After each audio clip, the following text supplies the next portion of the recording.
Good day and Happy New Year.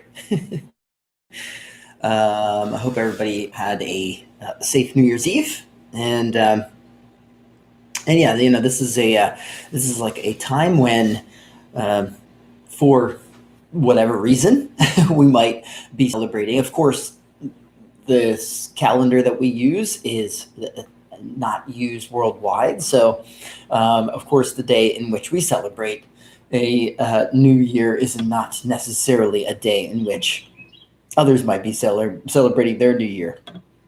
All right, there are a number of different calendars throughout different cultures throughout the world. So, of course, it's important to note that. Of course, if you are here in the West and they commonly use Gregorian calendar, then today's the day that well, let's say, has been chosen maybe for us to celebrate a transition, right? A time in which we celebrate something new, right? So, welcome to 2021.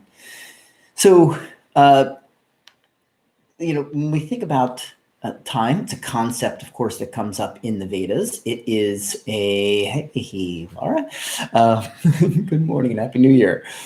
It is a time when or rather, it's a concept that comes up in many, obviously, numerous philosophical texts and is the subject of immense study, both from a philosophical perspective and a scientific perspective. The clocks that the world might use, runs on different time, if you will, right? Where we have, let's say, the clock of the tulip, for instance, right? The tulip is a wonderful measure to use when kind of considering maybe the beginning of spring, right? The dropping of leaves, if you will, also a good calendar. So we see clocks, if you will, all around us, right? In nature, constantly around us, always shifting, always moving, right? The rhythms of nature is something, of course, that we get ourselves are part of, and is something that we need to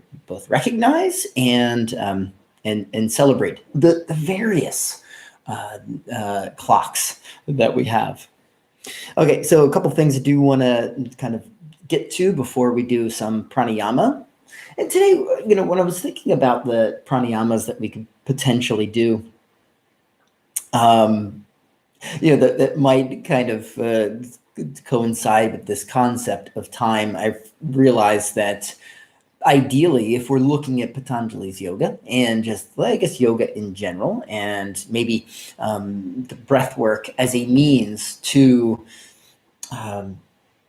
quiet the mind, right? That place of deep meditation, we achieve a state called time dilation, or at least that's what it's come to be known as today. And this time dilation is when we feel time kind of stop. So, this happens spontaneously. You don't have to work for it all that much. But of course, in the state of meditation, it happens quite naturally. So that is like one of those signposts of, real success in your meditation practice. And it does happen when we are no longer kind of cognizing, right? Where the mind's, the thought patterns, right, have ceased, right? Time seems to stand still. So let's talk about the calendar first, right? So it's January 1st. What's the significance of this day? January is this part of the Julian calendar, right? So Julius Caesar introduced this the 46 before the Common Era, and this calendar, of course, it's a solar calendar that follows the seasons, right? So that's where the basic concept of the current calendar that we use comes from. And Janus is the god of beginnings, so the god of doorways. And therefore, January naturally became the very first month, right? There's also significance in Vedic astrology as well. Well, let's look at a few other words that might come from Janus, right? In yoga, if you're a Hatha yoga practitioner, we use the posture Janu Shirshasana. Janu means knee, right? Genu also from genuflect, right, to kneel. And in the and I apologize if I'm wrong about this because I might be getting my stories mixed up. There is in Vedic astrology, right, the beginning of the calendar, there is some significance with a kneeling god or Janu of some sort. But anyway, so back to the Roman, back to the calendar that we're using, right? We're not using the Vedic calendar, although it's very interesting. So anyway, now, jump forward like 1,500 years, and we have, of course, the Julian calendar is being used, and it is, common to use this. It kind of keeps everybody on schedule. So, jumping ahead that 1,500 years, we have Pope Gregory the 13th, and he begins to realize that spring, the time of Easter, right? Easter is moving further and further away from spring. Having done the calculations, I forget the Italian mathematician who ended up solving this problem, but realized that there was about 11 minutes off of every year. So you're losing these days, right? And because this has become, right, religious holidays have become tied to this calendar, Easter being a very important one, Pope Gregory recognizes it and says, oh man, we got to do something about this because it's supposed to, of course, we can kind of make the connection between old pagan rituals and celebrations as well. And Easter, of course, represents something like renewal, right? So it's supposed to be placed at the time of spring. Whatever, kind of calendar or holidays you might subscribe to, there's a few thrown at you there. So Easter is meant to be in spring, and Pope Gregory realizes, of course, that we're moving further and further back. And this is, of course, why we have leap year, right? So, again, in the 1500s, Pope Gregory introduces this new Gregorian calendar, right? That's what we use today, right? And now let's go back to this concept of January, right? And Janus. What does Janus represent as a god, right? This old Roman god. Well, he's represented by or depicted as having two faces, right? One looking forward into the future and the other looking back into the past. And obvious, we can extract a lot of, kind of different concepts from that. But in actuality, I may have mentioned Janu is like kind of like the guardian of doors, right? The god of new beginnings, right? So, even though the imagery, you would see, like, say, on old coins and manuscripts and so on, have these two faces, one looking forward, the other one looking back. And again, we can get into all that, but actually it represents the middle, like this moment, which I think is like super cool, right? I mean, that's amazing when it comes to the practice of yoga, right? Because you have this middle place, and that's essentially where we want to be in the practice of yoga. Right? So some very interesting kind of psychological concepts that come up that are important to note. And that is generally, not always, of course, but those who get kind of caught up in kind of ruminating about what's going to happen in the future, right? The image of Janus looking forward, right, might represent, or can psychologically in some ways cause great anxiety, right? When we're fear, anxiety, because we're constantly projecting forward what might happen. Oh, I might be able to do this. Always staying too many steps ahead and not remaining in the present moment, which, well, let me get to the backside, right? The face looking back into the past. Right, this face, of course, is looking back. It's like where we've come from. We end up using our memory and the good old days, right? We get caught up in this idea that everything may have been better back then, and now is not so good. So there is naturally, and sometimes unfortunately, that we get caught in this depressed state. And we remember our youth possibly as being something so great, right? As kind of time wears us on. So now it's interesting that Janus, right, both representing, faced God, one looking forward, the other one looking back, but actually he represents more than anything this middle ground, right? This idea that the concept of the dualities between something that is potentially the dualities of something that is either concrete or abstract, right? So things like war and peace, right? So that's another part of Janus that, or of course, beginning and ending, life and death, and so on, right? So Janus can represent those things as well. These dualities that we see occur in not just nature, but also in humanity, right? So like the idea of war and peace, for instance. Okay. Okay, so as I mentioned, right, he's the God of all beginnings. So now we're stuck here, right? As yogis, we should. I don't want to should anybody, but we could introduce the concept of why do we even bother with something like time if it's something that we're trying or something that we experience and escape from. You got to word things so carefully when it comes to yoga. It is in its experience of relieving ourselves of the burden of time when we're in the state of meditation, right? So once time, right, that time dilation, time seems to disappear, right? The anxiety of worrying about what happens in the future is gone, and the maybe depressed mind that occurs by reflecting on what has happened in the past also disappears, and we're stuck here in the middle. No, maybe not stuck. Maybe it's a joyous place to be. When we think about those dualities, we also have to think about suffering and ease, right? Sukha and dukkha, or respectively, dukkha, suffering, ease, sukha, right? Okay, so, all right, so, what we're trying to do, essentially, we're trying to get into that middle place where time seems to stop. Okay, now,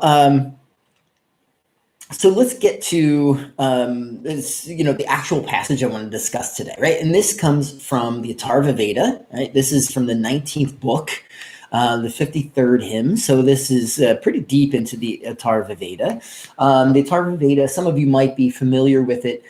As you may know, right? Each Veda consists of a karma action part of things. This is where rituals kind of take place, or these hymns come into play. And then there is the jnana, the wisdom part of things. And these are the Upanishads, right? And in the Upanishads that we're looking at that are extracted from the Vedas, or from the Atharva Veda, are the Mundaka and the Mandukya. It should be easy for me to remember. The two M's that might be kind of in your that you may have studied in the past, right? So these two Upanishads come from the Atharva Veda, but this is a hymn, right? So this is from the karma end of things, right? And this is something that would be usually chanted in some type of fire ceremony or something like that. It's just only part of it because it's a little bit long, and I want to take a few of these pieces apart. So again, the Atharva Veda, this is book 19, hymn 53. And this is a pretty good translation. Okay, so the very first one, or the first passage of this hymn: prolific, thousand-eyed, and undecaying, a horse with 7 reins, time bears us onward. Sages inspired with holy knowledge mount him. His chariot wheels are all the worlds of creatures. All right, so right, so this very first passage from this hymn is kind of cool, right? Just kind of describing what time is all about, or at least maybe a personification of what time is. As we'll come to find out, the word time is in Sanskrit kala. We'll kind of see the transition from this concept of time into the god. But anyway, prolific, 1,000 eyes. They're so prolific, right? Everywhere, 1,000 eyes, always seeing. And undecayed. It won't go anywhere, right? Which I think is like kind of interesting when we think about this concept of beginning and ends, and how astrophysics today, there is this, of course, the Big Bang, this ultimate beginning, and there's going to be this great, whether it's deflating or great expansion into like nothingness. There will be this eventual end. But right now, in this cycle that we are in, we are, we're in this, we're in it already, right? It has begun, we're in it. And that's why we've got this prolific, everything is happening. Time exists in a certain way, and it rolls onward. So, but going on, so where it says, time bears us onward. We can't stop it, right? So that's something like it's really important to note. We, as much as we might like to try, we cannot remain static. Right? So let's relieve ourselves of that. We're going to get old, right? And that's fine. That's what time does. Then we should embrace it. Right? Don't look back. Don't get caught up in what has happened in the past. The younger you. Let's not do that. Okay. And I think this is important as far as this first passage. Sages inspired with holy knowledge mountain. Right. So. We're on board with time. So it's just saying. All right, second passage here. Time hath 7 rolling wheels and 7 naves. Immortality is the chariot's axle. This time brings hitherward all worlds about us, as primal deity is he entreated. Pretty cool. I like this, the 7 naves. Immortality is the chariot's axle. All right, third passage. On time is laid an overflowing beaker. This is behold in many a place appearing. He carries from us all these worlds of creatures. They call him Kala in the loftiest heaven. All right, the fourth passage. He only made the worlds of life. He only gathered the worlds of living things together. Their son did he become, who was their father. No other higher power than he existeth. Tough word for me to say. In time, of course, comes up in the Gita as well, right? Chapter 11, right? I am time. What is I am time, I am death, destroyer of all things. Which, I don't realize sounds, quite ominous, but it's something that is inevitable, right? Something we can't really stop. Okay, the fifth passage. Kala created yonder heaven, and Kala made these realms of earth. By Kala stirred to motion both what is and what shall be. Expanded. Yeah, so think about it, right? Let's think super big here, right? Where we've got, time is this thing that is like constantly going on in the background, right? And it is time that we are traveling through constantly. Think about time traveling, right? That's what we're doing. We're just going in one direction. That's the problem. Let's not see it as a problem. Maybe someday we'll figure out different directions. All right. 6. Kala created land. The sun in Kala hath his light and heat.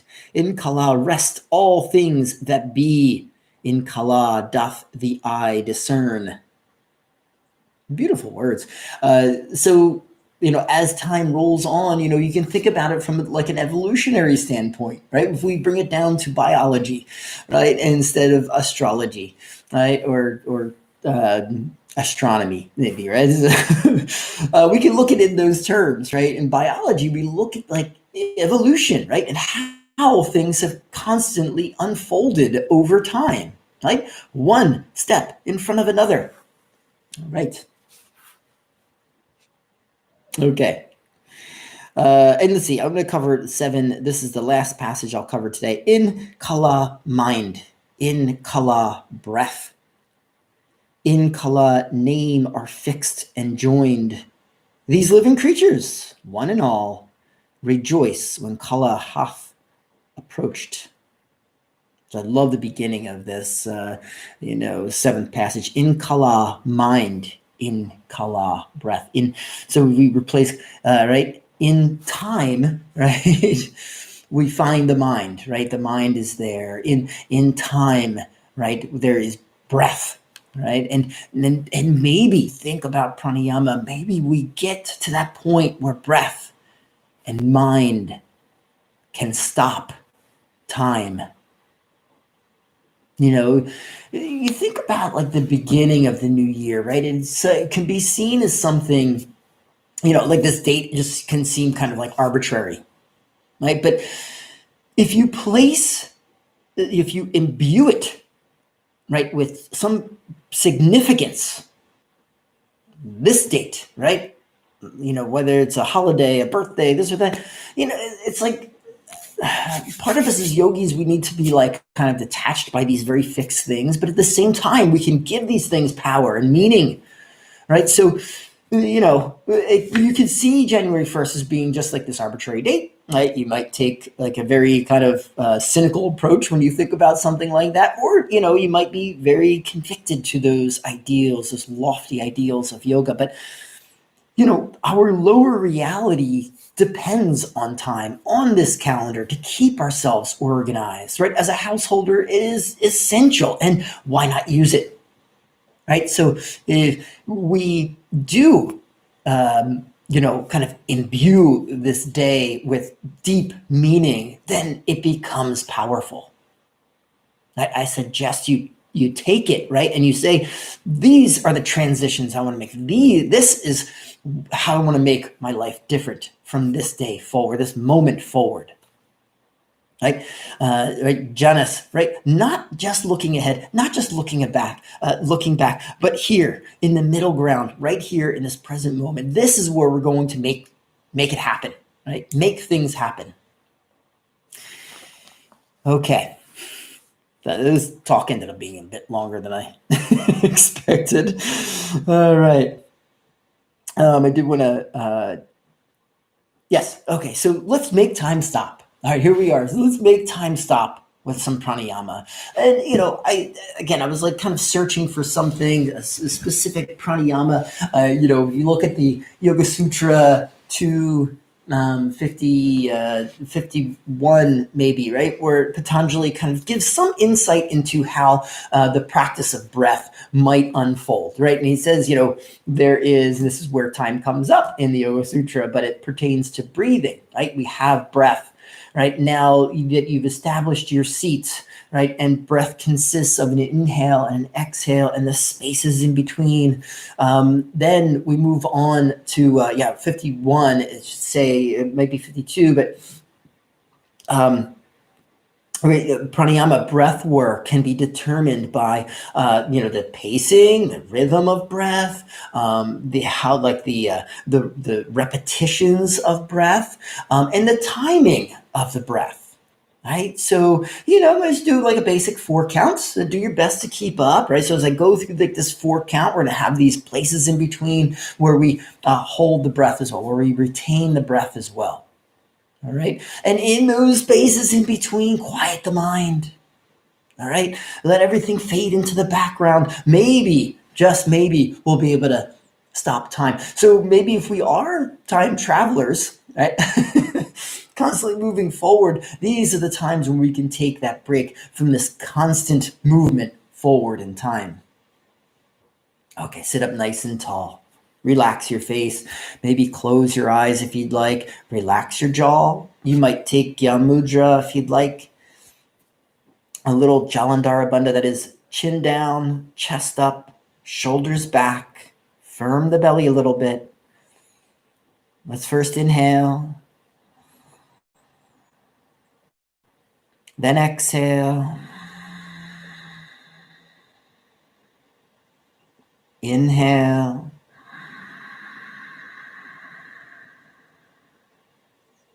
exhale.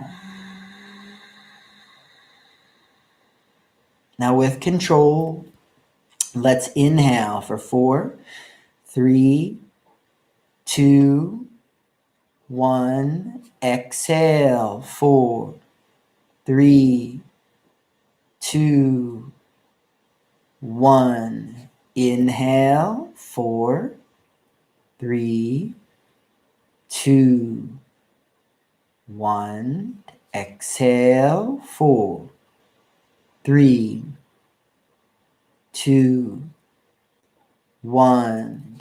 Inhale, 4, 3, 2, 1. Exhale, 4, 3, 2, 1.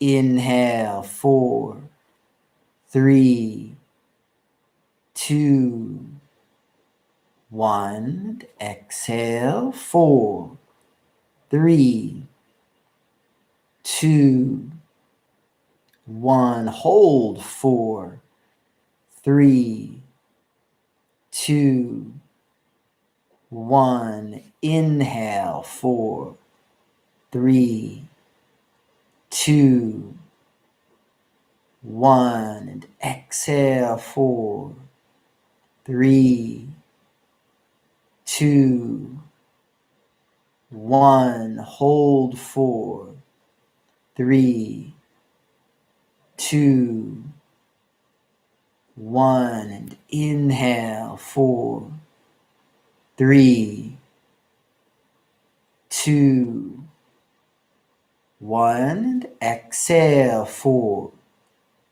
3, 2, 1. Hold, 4, 3, 2, 1. And inhale, 4, 3, 2, 1. Hold, 4, 3, 2, 1. Exhale, 4, 3, 2, 1. Hold, 4, 3, 2, 1. Inhale, 4, 3, 2, 1. Hold, 4, 3, 2,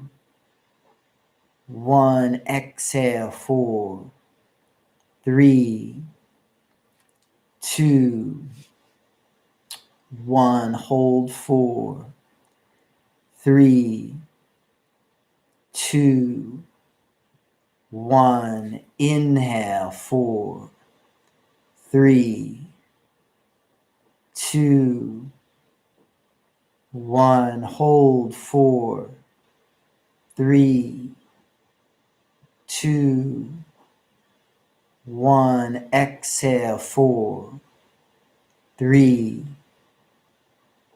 2,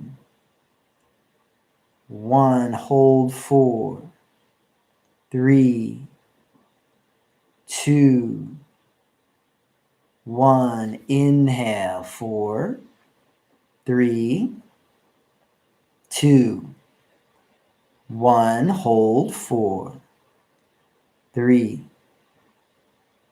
2, 1. Exhale, 4, 3, 2, 1. Inhale, 4, 3, 2, 1. And hold, 4, 3, 2, 1. Exhale, 4, 3, 2, 1. Inhale, 4, 3,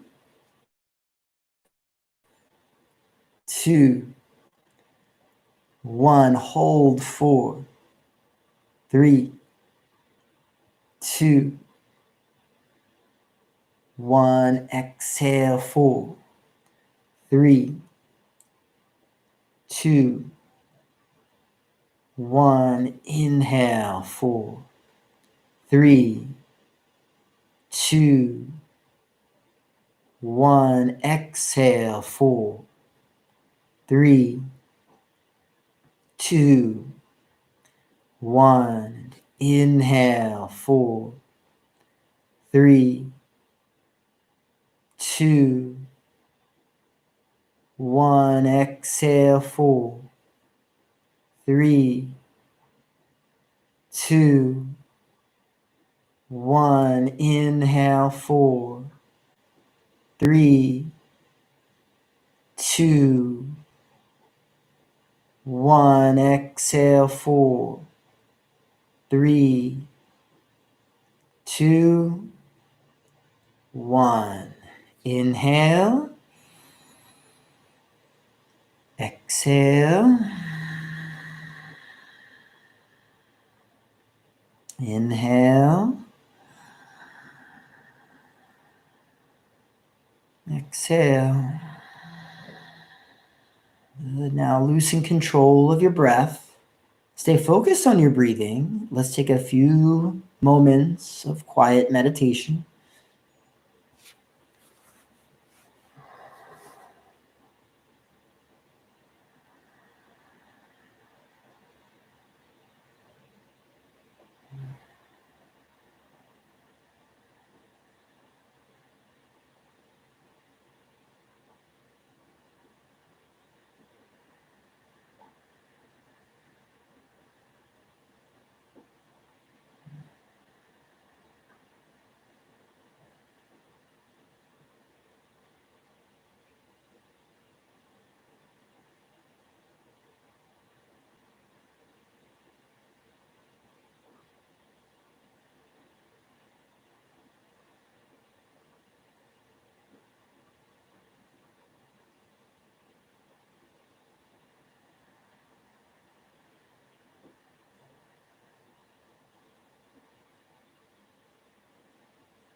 Move to an exhale.